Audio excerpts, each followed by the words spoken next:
Shalom, Amang Inang, Naposo Bulung, dan adik-adik sekolah minggu. Marilah kita bersama-sama untuk mengikuti partangyangan pada malam hari ini. Sebelum kita memulai, kita berdoa di dalam hati kita masing-masing.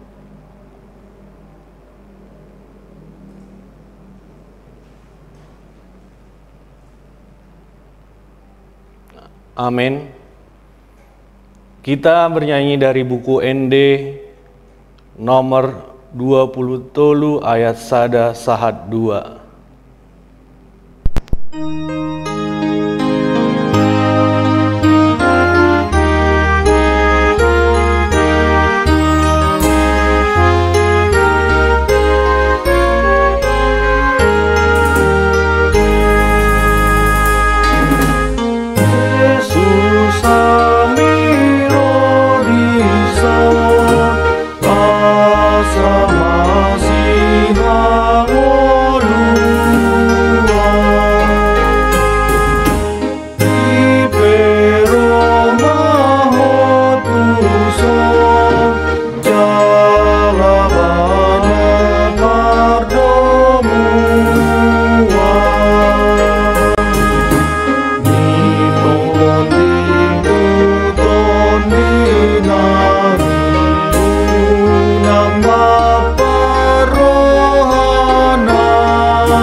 Di dalam nama Allah Bapa dan nama Anaknya, Tuhan Yesus Kristus, dan nama Roh Kudus yang menciptakan langit dan bumi. Amin.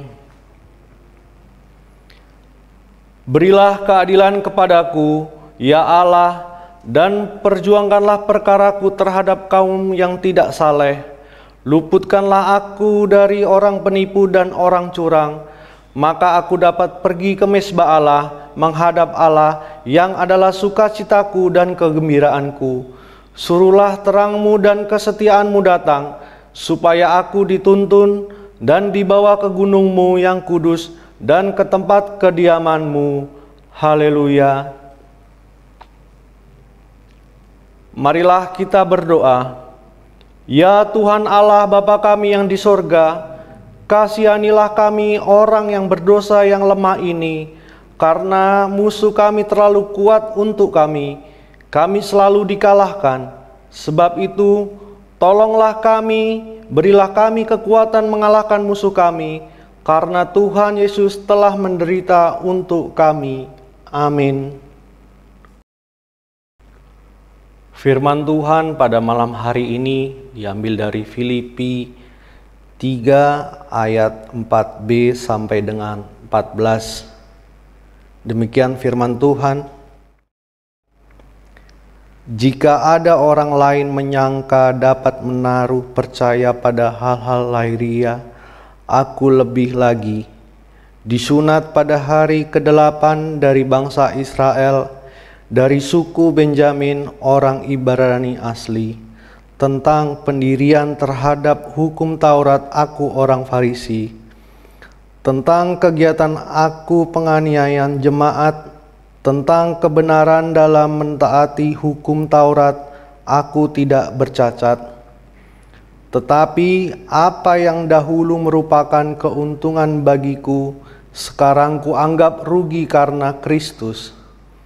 Malahan segala sesuatu kuanggap rugi karena pengenalan akan Kristus Yesus Tuhanku. lebih mulia daripada semuanya. Oleh karena dialah aku telah melepaskan semuanya itu dan menganggapnya sampah, supaya aku memperoleh Kristus dan berada dalam Dia, bukan dengan kebenaranku sendiri karena mentaati hukum Taurat, melainkan dengan kebenaran karena kepercayaan kepada Kristus, yaitu kebenaran yang Allah anugerahkan berdasarkan kepercayaan. Yang ku kehendaki ialah mengenal Dia dan kuasa kebangkitannya dan persekutuan dalam penderitaannya, di mana aku menjadi serupa dengan Dia dalam kematiannya, supaya aku akhirnya beroleh kebangkitan dari antara orang mati. Bukan seolah-olah aku telah memperoleh hal ini atau telah sempurna, melainkan aku mengejarnya. Kalau aku dapat juga menangkapnya, karena aku pun telah ditangkap oleh Kristus Yesus. Saudara-saudara, aku sendiri tidak menganggap bahwa aku telah menangkapnya, tetapi ini yang kulakukan: aku melupakan apa yang telah di belakangku dan mengarahkan diri kepada apa yang di hadapanku, dan berlari-lari kepada tujuan untuk memperoleh hadiah, yaitu panggilan sorgawi dari Allah dalam Kristus Yesus. Demikianlah firman Tuhan. Berbahagialah orang yang mendengar firman Allah serta memeliharanya. Amin. Kita bernyanyi dari buku ND nomor 404 ayat sada.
Kita bersatu di dalam doa. Terima kasih Allah Bapa yang baik untuk cinta kasih-Mu yang senantiasa menyertai kehidupan kami. Pada satu hari ini kami bangun dari tidur kami, dan malam hari ini kami boleh tetap dalam keadaan sehat dan penuh sukacita. Saat ini ya Tuhan, kami akan mendengarkan firman-Mu bersama-sama dengan keluarga kami. Biarlah Tuhan, firman-Mu dapat menerangi kehidupan kami, menjadi pelita bagi hidup kami, sehingga kami dapat melakukan yang terbaik untuk kemuliaan nama-Mu. Kami mempersiapkan hati dan pikiran kami ya Tuhan, kiranya Engkau berbicara melalui firman-Mu, kami siap untuk mendengarkannya. Di dalam nama Tuhan Yesus Kristus, Putra-Mu yang kudus, kami berdoa. Amin. Horas dihita saluhutna. Bapak, Ibu, dan saudara-saudari yang terkasih, yang menjadi renungan bagi kita pada malam hari ini, pada pertanyaan kita, diambil dari kitab Yesaya pasal 43 ayat 16 sampai 21. Yesaya 43 ayat 16 sampai 21. Saya akan membacakannya untuk kita semua. Beginilah bunyinya. Beginilah firman Tuhan yang telah membuat jalan melalui laut dan melalui air yang hebat, yang telah menyuruh kereta dan kuda keluar untuk berperang, juga tentara dan orang gagah. Mereka terbaring, tidak dapat bangkit, sudah mati, sudah padam sebagai sumbu. Firman-Nya, janganlah ingat-ingat hal-hal yang dahulu, dan janganlah perhatikan hal-hal yang dari zaman purbakala. Lihat, aku hendak membuat sesuatu yang baru, yang sekarang sudah tumbuh. Belumkah kamu mengetahuinya? Ya, aku hendak membuat jalan di padang gurun dan sungai-sungai di padang belantara. Binatang hutan akan memuliakan aku, serigala dan burung unta. Sebab aku telah membuat air memancar di padang gurun dan sungai-sungai di padang belantara, untuk memberi minum umat pilihanku. Umat yang telah kubentuk bagiku akan memberitakan kemasyuranku. Demikianlah firman Tuhan. Bapak, Ibu, dan saudara-saudari yang terkasih, nas kita pada hari ini, Yesaya 43, merupakan kitab yang ditulis pada saat orang Israel, pada saat mereka berada di dalam pembuangan, khususnya Israel Selatan, yakni Yehuda, mereka berada di dalam pembuangan di Babel. Ya, pada saat mereka di pembuangan ini, firman Allah melalui Nabi Yesaya memberikan janji, memberikan pengharapan kepada umat agar mereka senantiasa berpengharapan menuju kota Yehuda. Nas hari ini, Yesaya mengingatkan orang Yehuda bahwasanya pada zaman dahulu Allah senantiasa dan selalu memelihara kehidupan umat Israel. Hal ini terbukti mulai dari pasal ayat yang ke-16 sampai ayat yang ke-17. Di sana Nabi Yesaya mengingatkan kembali kepada orang Yehuda. Ya, dikatakan bahwa setiap tentara yang mengejar mereka mati, tergeletak, terbaring. Ya, peristiwa ini merujuk pada Keluaran 14 ayat 15 sampai 31. Yakni kisah ketika Musa membawa bangsa Israel keluar dari tanah Mesir, dari tanah perbudakan, ketika mereka melewati Laut Merah. Dan di situ Musa membelah laut yang dikaruniakan oleh Tuhan. Melalui kuasa Tuhan, Musa diberi kekuatan untuk membelah laut, sehingga umat bisa melewati laut yang kering. Dan ketika mereka sampai di seberang, orang Mesir, tentara Mesir, bahkan Raja Firaun ikut mengejar. Tetapi di tengah-tengah mereka tenggelam karena air sudah menyatu. Ini adalah keajaiban yang dilakukan oleh Allah kepada umat Israel dan diingatkan kembali oleh Nabi Yesaya, khususnya pada nas kita hari ini. Ya, pada ayat yang ke-16 dan ayat ke-17, itulah kisah yang dimaksudkan. Kisah tentang penyelamatan bangsa Israel dari Laut Merah. Tetapi keajaiban yang dilakukan Allah ini tidak berhenti sampai di situ. Nabi Yesaya mengingatkan mereka untuk mereka melihat hal-hal baru yang akan Allah kerjakan bagi mereka ketika mereka berada dalam pembuangan di Babel. Allah memberikan kekuatan, memberikan pengharapan, janji agar mereka bisa berpengharapan, melihat ke depan. Hal-hal baru apa yang akan Tuhan kerjakan bagi mereka. Ya, memang faktanya, Amang Inang, Bapak Ibu dan saudara-saudari yang terkasih, jalan terpendek, jalan terdekat yang paling cepat dilalui umat orang Yehuda dari Babel ke tanah Yehuda itu melalui gurun pasir. Ya, melalui gurun pasir. Tentu gurun pasir ini bukan sesuatu hal yang diinginkan orang-orang untuk dilalui. Ya, bahkan orang yang berpengalaman sekalipun Mereka kadang-kadang tersesat di padang gurun karena memang medannya dan tidak ada tanda-tanda atau patokan yang bisa dibuat untuk mereka menuju jalan tanah yang subur. Ya, tetapi meskipun di dalam gurun pasir ini orang merasakan panas, kelelahan, kesepian tentunya, ya. Jarang ada orang yang hidup di padang gurun, di gurun pasir. Jarang, kesepian, kadang-kadang merasa tersesat. Itulah yang harus dilewati mereka agar mereka bisa sampai ke Yehuda. Tetapi firman Allah kepada mereka, dalam keputusasaan ketika mau melalui padang gurun itu, Allah mengatakan bahwa Allah akan menunjukkan jalan kepada mereka, memberikan air. Ya, inilah janji Allah kepada mereka.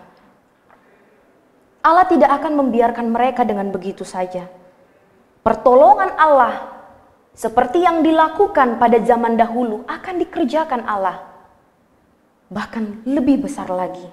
Sesuatu hal yang tidak mungkin ada air di padang gurun, Bapak Ibu dan Saudara-saudari. Di gurun pasir akan ada air mengalir. Ini kan sebetulnya mau menunjukkan keajaiban, ya, sesuatu yang tidak mungkin kalau kita berpikir secara logika. Tanah yang kering, panas, terik, tetapi air bisa mengalir. Namun bagi Tuhan tidak ada yang mustahil. Dia adalah Allah yang ajaib.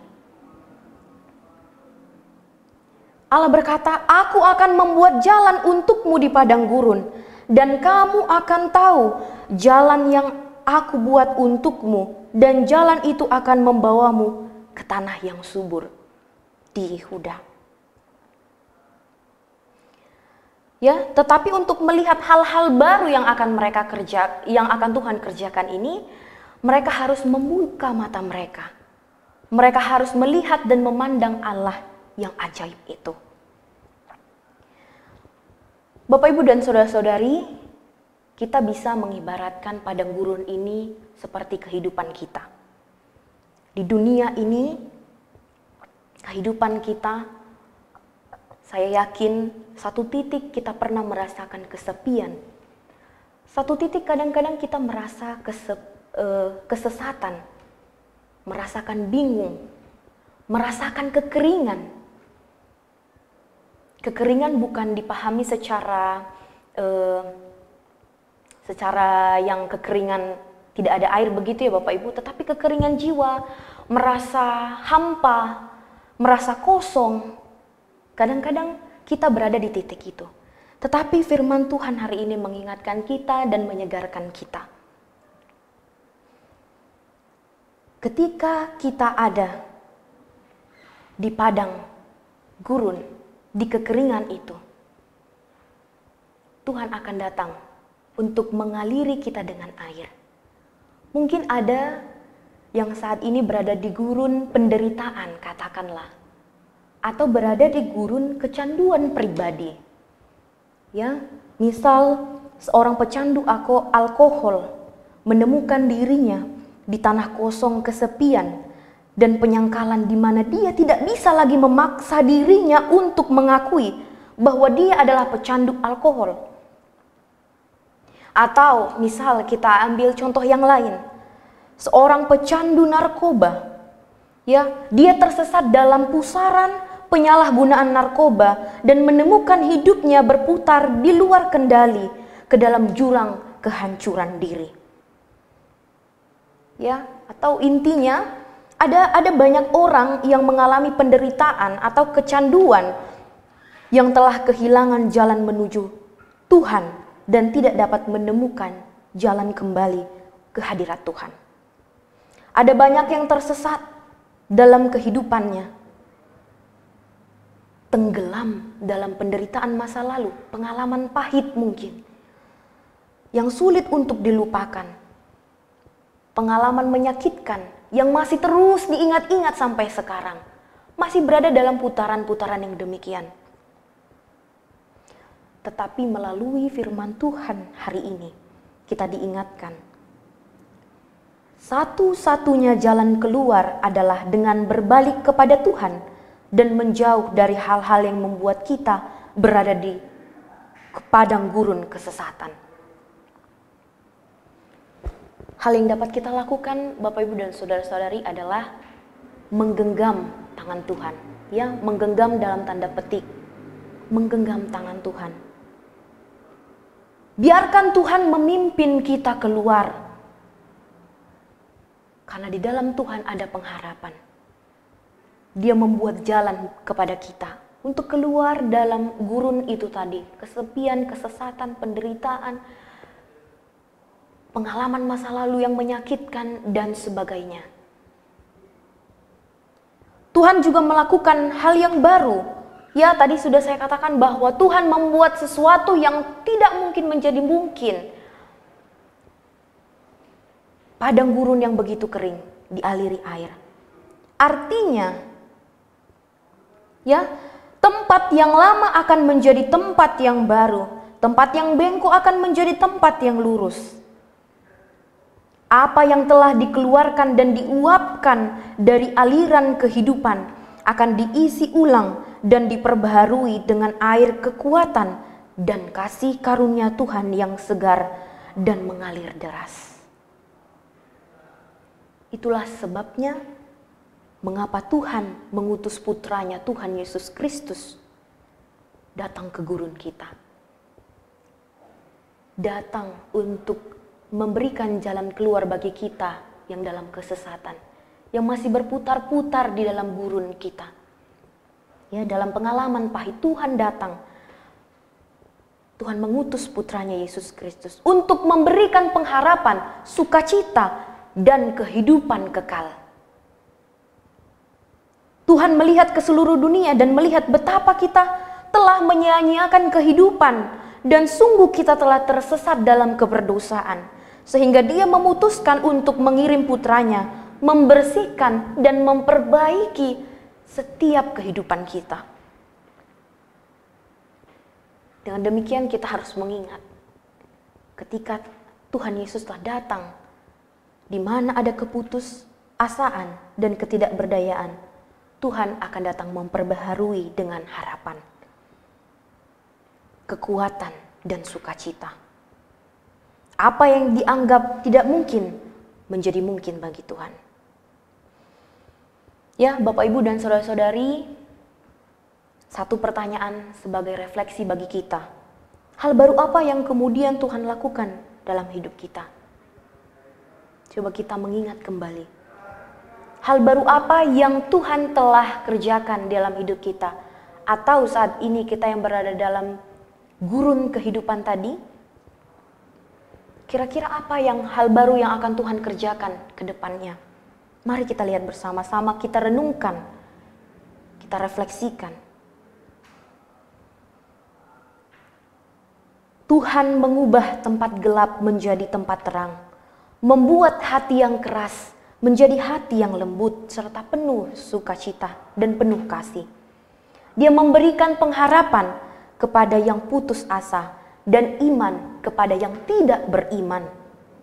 Tuhan sedang melakukan hal baru di mana-mana. Kemanapun kita memandang, kita akan dapat melihat Tuhan melakukan hal baru. Masalah memang masih ada dalam kehidupan manusia. Manusia memang masih menghadapi bagian yang sengsara di dunia ini. Tetapi Allah terus-menerus melakukan hal-hal baru melalui Kristus sebagai penyelamat dan pembebas dunia. Bapak Ibu, gurun telah dibuat Tuhan Yesus Kristus menjadi subur. Ya, Tuhan sedang mengerjakan hal-hal baru bagi kita. Jangan kita biarkan jiwa kita gersang. Jangan kita biarkan hati kita kering. Gersang dan kering hanya oleh karena masalah-masalah duniawi, masalah-masalah kehidupan. Ya, karena semua itu jangan biarkan Bapak Ibu. Kita punya Tuhan yang luar biasa yang memberikan hal-hal baru bagi kita. Kita sudah dipulihkan oleh air segar cinta, kasih sayang, dan belas kasihan Tuhan.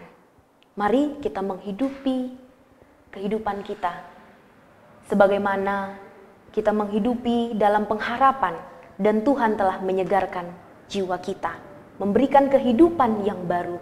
Hal-hal besar telah dan akan senantiasa dilakukan Tuhan dalam kehidupan kita. Amin. Kita bersatu di dalam doa.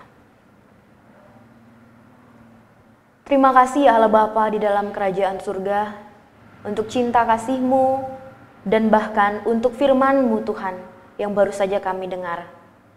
Tuhan, kami tahu kami masih tinggal di gurun di dunia ini. Di dalamnya kami merasakan kesepian, kesengsaraan. Kadang-kadang kami tersesat Tuhan. Kadang-kadang kami bingung. Kadang-kadang kami berputar di dalam penderitaan. Kadang-kadang kami berputar di dalam pengalaman yang menyakitkan. Kami sulit untuk keluar. Bahkan sebagian mungkin ada yang berada dalam zona kecanduan akan sesuatu hal dari dunia ini. Kami tahu Tuhan, sebagai manusia kadang-kadang kami lelah, kadang-kadang kami bingung, dan kadang-kadang kami tidak mengerti bagaimana harus yang kami lakukan. Kami berputar-putar dalam gurun ini, dalam kehidupan ini. Tolong kami ya Tuhan melalui Roh-Mu yang kudus. Kami mempersilahkan Roh-Mu yang kudus untuk memelihara dan memimpin hati kami, memimpin pikiran kami, memimpin kehidupan kami. Sehingga kami yang tersesat, kami yang dalam kebingungan, kami yang dalam kecanduan sesuatu, kami boleh keluar dari situ dan kami menuju kepada hal-hal baru yang Tuhan telah kerjakan dan Tuhan sedang kerjakan dalam hidup kami. Tolong kami ya Tuhan, apapun yang menjadi pergumulan kami, apapun yang saat ini menjadi penderitaan kami, pengalaman menyakitkan masa lalu yang terus-menerus menghantui pikiran kami.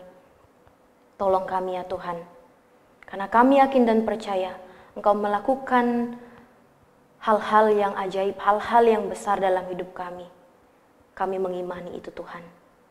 Tuhan, kami berdoa, kami mendoakan jemaat-Mu, HKBP Semarang Barat. Tuhanlah yang memelihara setiap jemaat-Mu, mulai dari yang terkecil hingga yang terbesar, mulai dari yang termuda hingga yang tertua. Engkau yang memberikan kekuatan bagi jemaat-Mu yang lemah. Engkau memberikan penghiburan sukacita di tengah-tengah mereka yang sedang bersedih. Tolonglah kami ya Tuhan, berikan kami pengharapan sukacita yang daripada-Mu. Terima kasih ya Tuhan untuk firman-Mu. Seluruh kehidupan kami serahkan ke dalam tangan-Mu. Biarlah kami senantiasa mengindahkan firman-Mu, melakukannya dalam kehidupan kami. Tuhan, kami tahu, kami adalah makhluk yang penuh dengan dosa. Kami mohon ampun Tuhan. Ampuni kami atas pelanggaran kami, agar kami layak menjadi anak-Mu. Di dalam nama Tuhan Yesus Kristus kami berdoa. Amin. Kita bernyanyi dari buku ND nomor 518 ayat 1-2 sekaligus mengumpulkan persembahan. Asa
Marilah kita berdoa untuk menyerahkan persembahan kita kepada Tuhan. Ya Allah Bapa kami yang di sorga, kami mengaku bahwa Tuhan adalah sumber dari segala karunia yang melimpah dalam kehidupan kami masing-masing. Sebahagian daripada karunia itu, kami serahkan kembali sebagai persembahan kepada Tuhan. Terimalah dan berkatilah persembahan umat-Mu ini, agar dapat kami pergunakan untuk pekerjaan dan pelayanan kerajaan Tuhan di dunia ini. Bukalah hati kami untuk mengenal betapa banyak berkat dan karunia yang kami peroleh dari Tuhan, supaya kami senantiasa bersyukur kepadamu di dalam nama Yesus Kristus Tuhan kami. Amin. Bapa kami yang di sorga, dikuduskanlah namamu, datanglah kerajaan-Mu, jadilah kehendak-Mu di bumi seperti di sorga. Berikanlah kami pada hari ini makanan kami yang secukupnya, dan ampunilah kami akan kesalahan kami, seperti kami juga telah mengampuni orang yang bersalah kepada kami. Dan janganlah membawa kami ke dalam pencobaan, tetapi lepaskanlah kami daripada yang jahat. Karena Engkau punya kerajaan dan kuasa dan kemuliaan sampai selama-lamanya. Amin.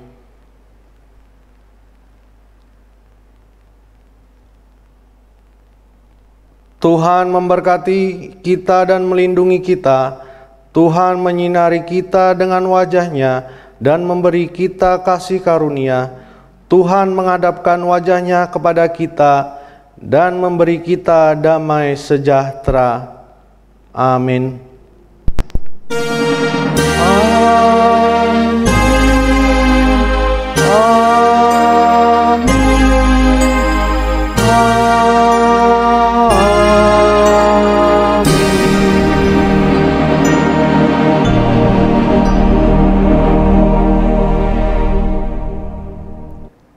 Demikianlah pertanyaan pada malam hari ini. Salam sehat selalu. Shalom.